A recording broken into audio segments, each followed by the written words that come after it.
10 days holidays. ఈ holidays లో మనల్ని ఎవ్వరు ఆపలేరు. ఎంజాయ్. నాన్న పులి అటక మీద సామాన్లన్నీ కిందకు దింపివ్వరా, పండగ వస్తుంది కదా కడిగేస్తాను. అమ్మా ఏటా బాబు నువ్వు ప్రతిసారి ఏదో పని చెప్తుంటావు. ప్లీజ్ నానా.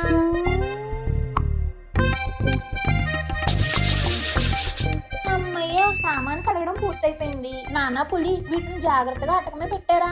అమ్మా ఇదేమన్నా న్యాయంగా ఉందా? వాటి మాలన్న నువ్వు శుభ్రంగా అటకపోయిన ఉంటే అసలు దింపడం ఎందుకు, కడగడం ఎందుకు, మళ్ళీ పైనట్టడం ఎందుకు? అవును సత్యవతి, ప్రతి సంవత్సరం నీతో నాకు ఇదే గోల్ అయిపోయింది. వాటిని కడిగి పైన పెట్టడం ఎందుకు, వాటిని అమ్మేయొచ్చు కదా.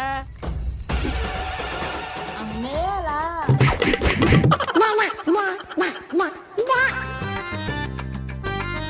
నాన్న ఇక్కడ ప్లేస్ సరిపోవట్లేదు. ఒరే ఎదవా, ఆ గంగాళం పైన ఈ పాత్ర పెట్టరా, అప్పుడు ప్లేస్ సరిపోతుంది.